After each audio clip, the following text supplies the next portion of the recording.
former Cub, and their closer, Brandon Kinsler, is on here, and he is 3 outs away from putting the Marlins in the division series. Kinsler gave up a double and then got the next 3 in the 9th on a Wednesday.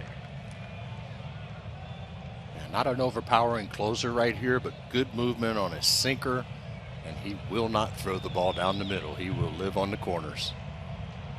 Hayward 1 for 2, and that one is inside. A hit by pitch, a single, and he's flied out.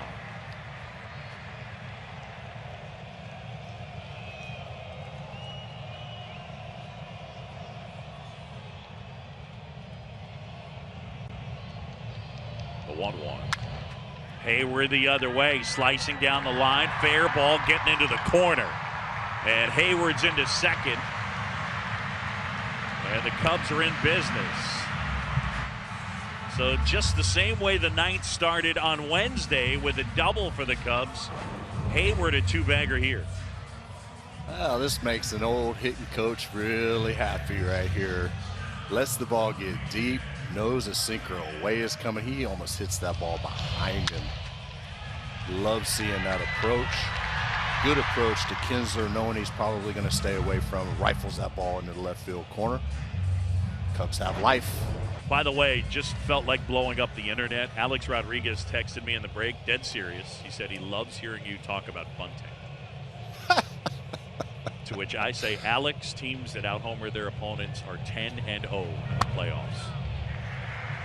That's right. Coming at you. I think you could probably count on one hand the amount of times he and I combined bunted in our career. Oh my God. No, he was tweaking me. But he loved Juan Pierre and Luis Castillo on that team. Here's Baez now. And there's a strike. And Javi thought that one was off the outside edge. Wow, this is really the first generous pitch he's given all day. That ball never on the plate.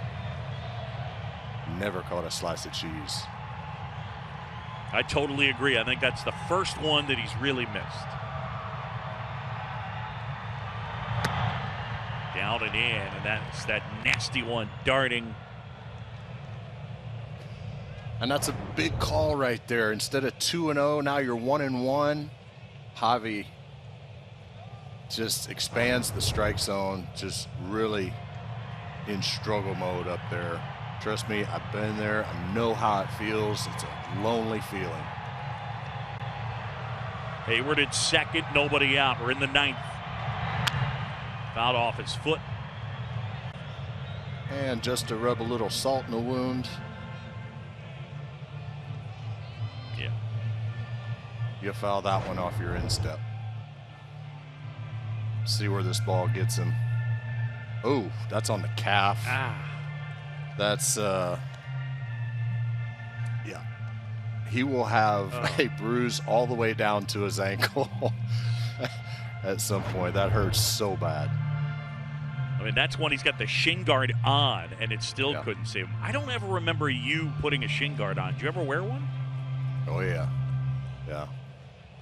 Both sides? Not very often, because when I ran, I would never put it on tight enough, and when I would run down to first base, it would be flapping around off my leg. Right. I hated that. Slow you down. The 1-2. Outside corner, ring him up, and Baez is gone. Kinsler gets the strikeout. Well, he got the benefit of the doubt on the first strike. But this one right here, there's no doubt about that one. That ball's got a good 6 to 8 inches of run, and catches just.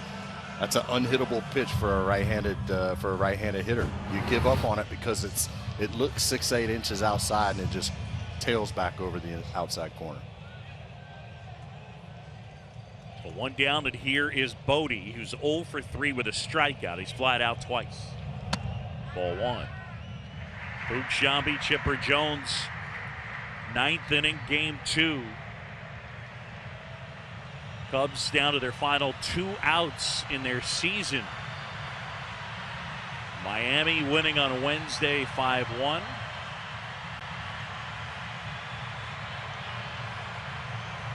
trying to advance and face the Braves. And there's a strike. But guys, this is the guy the Cubs want at the plate. 379 this year with runners in scoring position. He's hit some clutch home runs as a Cub. Hit a walk-off grand slam against the Nats on Sunday Night Baseball a couple years ago. This is a pretty good matchup for the Cubs. Yeah, walk-off grand slam against Ryan Madsen for his 3rd Major League homer. Wallach did a nice job there trying to sell that, but Will Little wasn't buying. So now 2-1. Well, Bodie's done a good job of sparking this offense all year. Leads the team, not even playing every day, in RBIs. No bigger moment this year than right now.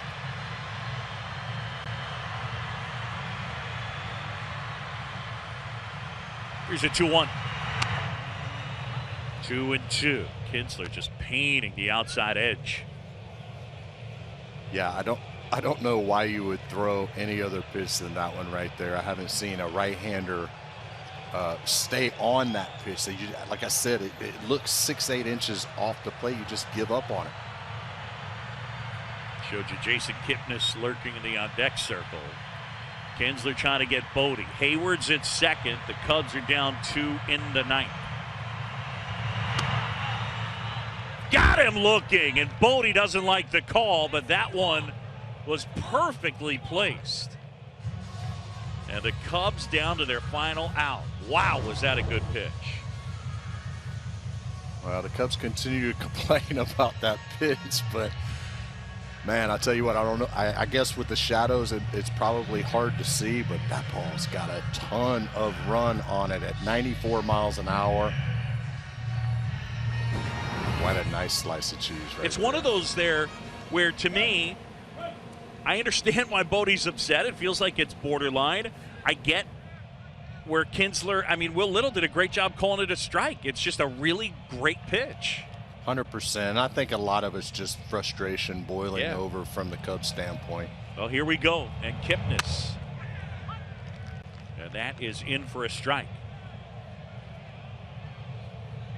See, now with the left-handed hitter up there, he's going to start that ball at Kipnis's front hip and run it back over the inside corner and try to freeze him that way.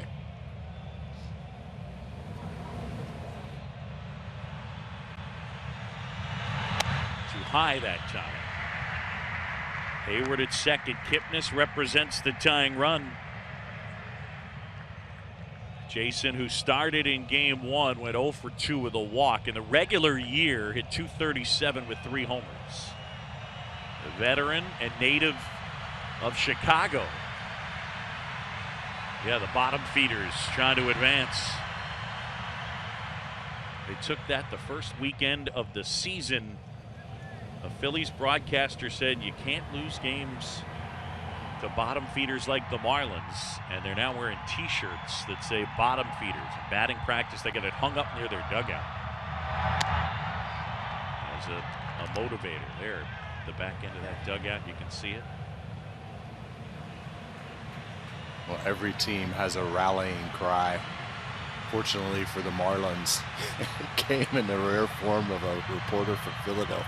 And they went in there, won 2 of 3. And then the COVID test came. Swing and a liner foul, and they won 2 of 3. Played July 26th in Philly, and then didn't play again until August 4th. 174 roster moves. Don Mattingly took a team that lost 105 games last year, used 61 players this season. Should be a shoo-in for National League Manager of the Year. Wallach out to the mound. Rojas in.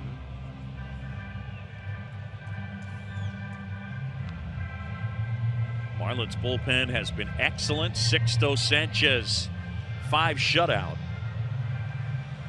The Braves would be next for the Marlins. Don Mattingly's team 1 out away.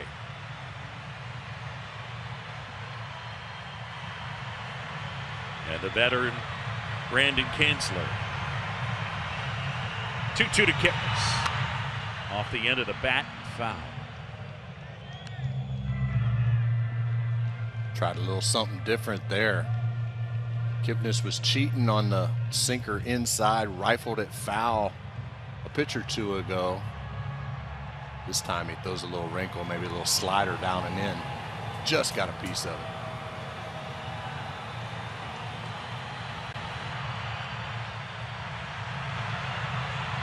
Two and two. Kinsler deals. Swing and a miss. Got him, and it's over. And the Marlins are headed to the division series as they beat the Cubs. 2-0 the final here. And they advance to the DS. Yeah, the bottom feeders, they're moving on. Don Mattingly's group, they go into Wrigley Field and sweep the quick 2 out of 3 series. 5-1 in the opener, 2-0. And that dominant starting pitching, sensational again today. Congratulations to the Miami Marlins. James Rowson and Don Mattingly sharing a moment. And for the Cubs, the story remains the same. Since winning it all in 16, the Bats going quiet in the playoffs. They've lost 9 of their last 13 postseason games. Celebration for Miami. Chad Wallach enjoying himself. Garrett Cooper hit the big homer. And the bullpen was great. Boxberger, Blyer, Garcia, and Kinsler, 4 scoreless. And the final out. Exactly what we talked about right there, that comeback fastball. It is tough to pull the trigger on, even tougher to keep fair, and you're about to see some serious raw emotion from all of these Miami Marlins. That's a cool feeling. I want to say thanks to our producer, Scott Gustafson, director Chuck Cicerello, and graphics, Andrew Suarez, Stacy Toy, and Greg Baroud in Chicago. Great work by both Mike Leary and Mike Fox. Thanks, fellas. Ivan Sokolsky on stats. Was a lot of fun. Appreciate the people here in Bristol putting in the hard work.